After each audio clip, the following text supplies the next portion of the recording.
नमस्कार दोस्तों। इस वीडियो में हम बात करेंगे सपोर्ट एंड रेजिस्टेंस की कि सपोर्ट और रेजिस्टेंस क्या होते हैं। उसके बाद में हम बात करेंगे कि ये कैसे वर्क करते हैं और हमको इनको इंडेक्स पे किस तरीके से ड्रॉ किया जाता है और ब्रेकआउट या ब्रेकडाउन जोन कौन सा होता है उसके बारे में भी हम डिटेल से डिस्कस करेंगे। तो इसमें हम बेसिक से एडवांस तक का पूरा कवर करेंगे। तो सबसे पहले हम बात करते हैं सपोर्ट। सपोर्ट क्या होता है? एक बाइंग जोन होता है, यानी कि मार्केट या कहीं से गिर के आ रहा है तो वहां पर इसको बाइंग जोन मिलेगा कि वहां पर बायर्स है वो एक्टिवेट रहेंगे। और जैसे ही बायर एक्टिवेट रहते हैं तो वहां से बाइंग होगी। तो मार्केट है वहां पर क्या होगा? सपोज करिए कि यहां से मार्केट है वो गिरकर नीचे आया और यहां पर बायर जोन है, बाइंग एक्टिवेट हो गई तो मार्केट क्या करेगा? यहां से वापस से अपर की साइड में रुक करेगा। और यदि यहाँ पर बायर एक्टिवेट नहीं होते हैं और सेलर कंटिन्यूसली एक्टिवेट रहते हैं तो फिर जो अपना मार्केट है वो डाउन ट्रेंड में आ जाएगा। अब यदि बायर एक्टिवेट होते हैं और यहाँ से बायर अपना एक्टिवेशन हुआ तो ये अपना क्या हुआ? बाइंग जोन रहा। अब इसके ऊपर यहाँ पर अपना एक क्या रहा?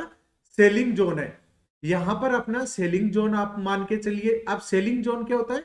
रेजिस्टेंस होता है। रेजिस्टेंस पे क्या होंगे कि सेलर है वो एक्टिवेट होंगे और वहां पर अपने चाहे स्टॉक्स रहे या कुछ भी रहे उसको सेल करेंगे। जैसे ही सेल करेंगे तो मार्केट में सप्लाई बढ़ेगी और सप्लाई तो मार्केट डाउनसाइडेड में आने की कोशिश करेगा। पर यदि यहां पर वापस से बाइंग एक्टिवेट हो जाती है तो बाइंग एक्टिवेट होगी तो मार्केट में अपर साइड में मोमेंटम करेगा। और अब अपर साइड में चलेगा मार्केट तो कहां पर चलेगा? नेक्स्ट रेजिस्टेंस के लिए। सपोज करिए ये अपना सपोर्ट था और ये फर्स्ट रेजिस्टेंस था तो अब सेकंड रेजिस्टेंस जो बना है यहां पर मार्केट आएगा। अब रेजिस्टेंस आया तो रेजिस्टेंस पे वापस क्या होंगे? यहां पर सेलर एक्टिवेट होंगे और सेलर मार्केट को डाउन ट्रेंड में ले जाने की कोशिश करेंगे। पर दोस्तों यदि यहां पर भी बायर है वो सेलर से ज्यादा एक्टिवेट हुए तो मार्केट है वो अपर की साइड में चलेगा और उस कहां तक चलेगा? जो अपना नेक्स्ट रेजिस्टेंस है वो वहां तक जाएगा। अब सपोज करिए कि अब हम बात करते हैं एक एग्जांपल के थ्रू हम समझते हैं कि सिल्वर पहले 4 लाख के अप्रोक्सीमेट चल रहा था। अभी ये गिरकर कंटिन्यूसली अप्रोक्सीमेट 2 लाख के यदि आसपास आया तो 2 लाख के आसपास आएगा तो हम सभी जो रिटेल इन्वेस्टर है चाहे कोई भी रहे वो क्या करेगा कि नहीं यहाँ पर एक सपोर्ट रेंज बन चुकी है, यहाँ से हम बाइंग करते हैं। और यदि जैसे ही हम उसको बाइंग करने लगेंगे मार्केट में उसकी डिमांड बढ़ेगी। तो डिमांड बढ़ेगी तो क्या होगा? सप्लाई कम होगी और मार्केट में उसका भाव है वो ऊपर की तरफ जाएगा। अब ऊपर की तरफ जा रहा है तो यहाँ पर एक सपोज करिए 2,50,000 पे उसका रेजिस्टेंस है। एग्जाम्पल से हम समझ रहे हैं 2,50,000 के आसपास उसका यदि रेजिस्टेंस है और उस रेजिस्टेंस के आसपास जैसी जैसे मैंने 2 लाख पे उसको बाय किया, मैं सोच रहा हूँ कि मेरे को कहीं ना कहीं तो प्रॉफिट बुकिंग करना रहेगा। तो मैं 2.5 लाख पे यदि बहुत सारे सेलर्स है वो प्रॉफिट बुकिंग करते हैं और वहां से डाउन साइडेड में आता है। पर अभी भी लोग इन्वेस्टर या जो एफ आई डी आई सोच रहे हैं कि नहीं यहाँ से और इसमें अपर साइड का मोमेंटम आएगा तो यहाँ पर यदि वो एक्टिवेट रहेंगे हावी रहेंगे तो वो क्या करेंगे? और बाइंग करेंगे। अब यहाँ पर 3 लाख का जो अपना जो रेजिस्टेंस बना हुआ था तो वहां तक इसका भाव चला जाएगा। अब क्या होगा? सपोज करिए ये यहाँ पर 4 लाख जो अपना नेक्स्ट रेजिस्टेंस था, सिल्वर का भाव यहाँ तक गया। अब सेलर है वो एक्टिवेट हुए और मार्केट में इसने डाउन ट्रेंड में आया तो ये अपना रेजिस्टेंस था और अब ये अपना क्या सपोर्ट बन चुका है क्योंकि मार्केट में प्रेशर बना और यहाँ पर अब सपोर्ट बन चुका है। और सपोर्ट जोन पे क्या हुआ? पहले यहाँ पर सपोर्ट लिया, अब यहाँ पर हो सकता है वापस से बायर एक्टिवेट होंगे। यदि बायर एक्टिवेट होते हैं तो फिर मार्केट में अप ट्रेंड देखने को मिल सकता है सिल्वर में। अदरवाइज यहाँ से सेलर कंटिन्यूसली एक्टिवेट रहे तो जो अपना R1 था वो अपना अब S2 बन चुका है, यानी सपोर्ट 2 बन चुका है। यदि यहां से ट्रेंड रिवर्सल होता है, सब बायर एक्टिवेट होते हैं तो वापस से ये अपना सपोर्ट लेके अपर ट्रेंड की तरफ चलेगा। और यदि यहाँ पर सेलर एक्टिवेट कंटिन्यूसली रहते हैं तो जो अपना मेन सपोर्ट था वहां तक अपने को मार्केट है वो देखने को मिलेगा। अब देखिए, अब हम एक डायग्राम के थ्रू समझ लेते हैं कि सपोज करिए कि ये अपना फर्स्ट सपोर्ट है और यहां पर मार्केट कैंडल है वो ट्रेंड कर रही है। यहां पर बाइंग आई और बाइंग आकर अबव की साइड में चली तो ये अपना क्या बना? रेजिस्टेंस 1। अब यहाँ पर रेजिस्टेंस पे इसको रेजिस्टेंस मिला तो हो सकता है ये थोड़ा डाउन आए और उसके बाद में कंटिन्यूसली अपने को ब्रेकआउट देखने को मिले। यदि ब्रेकआउट होता है तो ये नेक्स्ट जो अपना रेजिस्टेंस क्या रहेगा, सेकेंड रेजिस्टेंस। अब यहां से भी ब्रेकआउट कंटिन्यूसली रहता है तो अपने को नेक्स्ट रेजिस्टेंस तक मार्केट है या इंडेक्स है वो देखने को मिलेगा। अब रेजिस्टेंस अपने बन चुके हैं। अब रेजिस्टेंस से यदि कोई भी सेलर हावी होता है, मार्केट को सेल करता है, तो ये अपना जो रेजिस्टेंस था R3 यहां से आया तो ये अपना अब फर्स्ट सपोर्ट बन चुका है। अब इस सपोर्ट को भी यदि कंटिन्यूसली ब्रेक डाउन करता है तो यहाँ पर जो नेक्स्ट सपोर्ट है वो बनेगा। तो दोस्तों इस तरीके से सपोर्ट और रेजिस्टेंस है वो मार्केट में ट्रेड करते हैं, यानी कि काम करते हैं। अब इन पे हमको ब्रेकआउट पे ही अपने को अपनी पोजीशन का बनाना है। अब वो पोजीशन किस तरीके से बनाते हैं वो उसके बारे में हम नेक्स्ट वीडियो में डिस्कस करेंगे। अभी हम real Nifty, bank Nifty, Sensex पे किस तरीके से ड्रॉ करते हैं उसके बारे में हम बात करते हैं। तो दोस्तों यहां तक भी यदि आपको किसी को भी कंफ्यूजन हो कि बाइंग क्या है, सपोर्ट क्या है, रेजिस्टेंस क्या है, तो आप कमेंट बॉक्स में कमेंट करके जरूर बताइएगा, ताकि उसके बारे में मैं आपको कमेंट में भी बता सकूं, या फिर नेक्स्ट वीडियो में हम उसका और भी डिटेल्स है उसका एनालिसिस है वो करेंगे।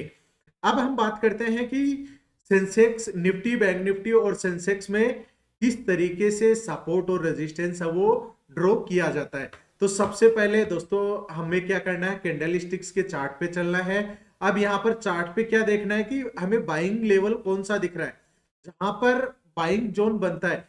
बाइंग जोन ये किससे बनता है, हिस्ट्री से बनता है। तो अब मैं आपको एक इंपॉर्टेंट ट्रिगर है वो बता देता हूं। यदि आपको निफ्टी के कहीं पर भी आप सपोर्ट रेजिस्टेंस निकाले तो निफ्टी में 15 मिनट का चार्ट बेस्ट रहता है। बैंक निफ्टी का आप निकाल रहे हैं तो बैंक निफ्टी में 1 आवर का चार्ट बेस्ट रहता है। और सेंसेक्स में यदि आप ड्रॉ कर रहे हैं तो सेंसेक्स में क्या रहता है, 1 आवर का चार्ट है वो बेस्ट रहता है इंट्राडे ट्रेडिंग के लिए। यदि हम ऑप्शन में कॉल पुट या किसी भी कोई भी ट्रेड करते हैं तो उसके लिए ये बेस्ट रहता है। तो अब हम निफ्टी की बात करते हैं। अब निफ्टी में क्या करेंगे, अब यहां पर देखिए हमने यहां पर हॉरिजॉन्टल लाइन ली और यहां से कंटिन्यूसली देखिए मार्केट ने क्या किया, रिवर्सल है वो अपने को देखने को मिल रहा है। इस वाली लाइन से रिवर्सल देखने को मिल रहा है। मार्केट यहां से ब्रेक डाउन करके आया और उसके बाद में, या फिर आप क्या ध्यान रखिए, 3 या 3 से अधिक यदि किसी भी कैंडल की बॉडी वहां पर मिलती है तो वो अपना एक अच्छा खासा सपोर्ट रहेगा।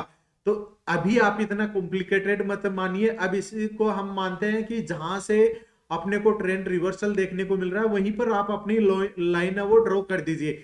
सेकंड लाइन हम जैसे कि यहां से मार्केट है वो अपने को ट्रेंड रिवर्सल देखने को मिल रहा है। नेक्स्ट यहां पर अप्रोक्सीमेटली यहां पर अपना मार्केट है वो अपने को ट्रेंड रिवर्सल देखने को मिला। नेक्स्ट इस लाइन सपोर्ट जोन से उसके बाद में जो अपने को मार्केट ने यहां पर एक अच्छा खासा, अब चलिए इसको हम समझते हैं कि मार्केट ने ब्रेक डाउन दिया, यहां से मार्केट है वो डाउन ट्रेंड में आया और यहां एक सपोर्ट बनाया। अब इस सपोर्ट से मार्केट ने क्या किया, बाइंग जोन एक्टिवेट हुआ। बाइंग जोन कहां तक गया, उसके ऊपर जाकर यहां तक जो एक अपना रेजिस्टेंस था वहां से गए। अब इस रेजिस्टेंस से वापस नीचे आए तो वापस से सपोर्ट पे है। सपोर्ट से जो हमने नेक्स्ट लाइन ड्रॉ करी है कि ये एक अच्छा खासा रेजिस्टेंस है, उस रेजिस्टेंस के आसपास घूमा और वहां से ब्रेक डाउन किया तो वापस से सपोर्ट के आसपास है। अब इस सपोर्ट के वापस से ब्रेक डाउन किया तो क्या नेक्स्ट सपोर्ट जो बना हुआ था उस सपोर्ट पे है। अब सपोर्ट के ऊपर ट्रेंड रिवर्सल कैंडल बनी, यहां पर देखिए इन्वर्टेड हैमर कैंडल बनी, वापस रेजिस्टेंस वापस सपोर्ट। अब मार्केट है वो सपोर्ट और रेजिस्टेंस के बीच में ही यदि ट्रेड करता है तो वहां पर मार्केट को हम बोलेंगे कि रेंज बाउंड हो गया।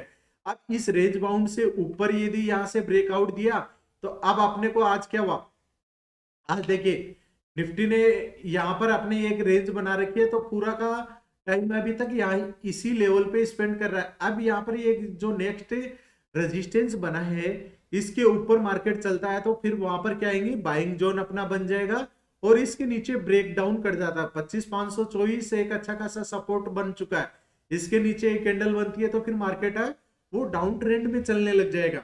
अब यहां से अबव साइड में चलेगा तो जो फर्स्ट रेजिस्टेंस था 25,635 का लेवल है वो अपने लिए रेजिस्टेंस बना हुआ है और यहाँ से भी ब्रेकआउट करता है तो जो नेक्स्ट रेजिस्टेंस देखिए, एक रेजिस्टेंस यहाँ पर और ड्रॉ हुआ है जिसपे 25,700 का लेवल है। अब आप यदि ये रेजिस्टेंस ड्रॉ कर रहे हैं तो दोस्तों क्या ध्यान में रखना है कि आप कोशिश करिए कि निफ्टी बैंक निफ्टी में 25 टू 30 पॉइंट का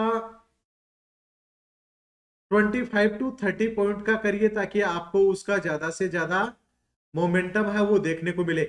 या आप क्या कर सकते हैं, ये जो पैरेलल चैनल है वो बना सकते हैं ताकि आपको यदि यहां से अच्छा खासा हॉरिजॉन्टल लाइन बनाते हैं तो उससे भी ज्यादा यहाँ पर आपको समझ में आ जाता है कि यदि इस लेवल को ब्रेकआउट करता है तो मैं अपर की साइड में चलूंगा, नहीं तो फिर मेरा यहीं पे रेजिस्टेंस है वो बन चुका होगा। तो इस तरीके से आप लाइव चार्ट पे भी सपोर्ट और रेजिस्टेंस है उसको ड्रॉ कर सकते हैं। अब आपको निफ्टी बैंक निफ्टी और उसका सेंसेक्स को बताया, इसको आपको प्रैक्टिस करिएगा तभी आपको इस पे अच्छा खासा मोमेंटम मिले, वो परफेक्टनेस आएगी। अदरवाइज यदि आप बिगनर हैं तो बिगनर क्या करना है, इंडिकेटर में जाइएगा, पिवट पॉइंट लीजिएगा और पिवट पॉइंट पे क्या करना है, अपने को यहाँ पर लेवल से देखिए ये एक S3 बना हुआ था, नेक्स्ट अपने सपोर्ट रेंज जो अपन ने मैनुअली लाइन ड्रॉ की थी मार्केट उसी के आसपास आकर सपोर्ट ले रहा है। अबव की साइड में जो S3 बना हुआ है वहां पर जा रहा है और डाउन ट्रेंड में आ रहा है। यदि इसका ब्रेक डाउन करता है तो फिर ब्रेक डाउन करता है तो नीचे 25,414 उसके लिए मेजर रहेगा और अबव रहेगा। तो ये जो डेटा के अकॉर्डिंग है वो अपना इंडिकेटर बताता है। अब इंडिकेटर में अपने को ज्यादा पॉइंट्स का देता है तो यहाँ पर आप इसके लिए एक सेटिंग में जाकर बेस्ट सेटिंग है वो मैं आपको बता देता हूँ। सबसे पहले तो आप इसको 3 पॉइंट तक के रखिएगा ताकि उसमें आपको अच्छा खासा पॉइंट मिलेगा, अच्छा खासा विजिबिलिटी मिलेगी। दूसरा यहाँ पर जो पिवट पॉइंट है उसको ट्रेडिशनल की जगह फिबोनाची करिएगा। फिबोनाची करने के बाद में 15 की जगह 50 करोगे तो आपको ज्यादा एक्यूरेसी के साथ में दिखेगा। अभी देखिए ये लाइंस हमने ड्रॉ की है, अब इस पे यदि 4 और 5 को हम चालू करते हैं क्योंकि आज मार्केट में हेवी गैप डाउन हुआ था तो उसकी वजह से मार्केट में अपने को देखने को मिला। तो इस तरीके से इस इंडिकेटर के ऊपर भी मैं एक क्लियर कट पूरा का पूरा आपको यहाँ पर एक अलग से वीडियो बना के पब्लिश कर दूंगा ताकि आपको और भी अच्छा डिटेल से समझने को मिले। तो दोस्तों आज का वीडियो अच्छा लगा हो तो लाइक कीजिए, सब्सक्राइब कीजिए और अपने दोस्तों के साथ भी शेयर कीजिएगा। धन्यवाद दोस्तों, जय हिंद।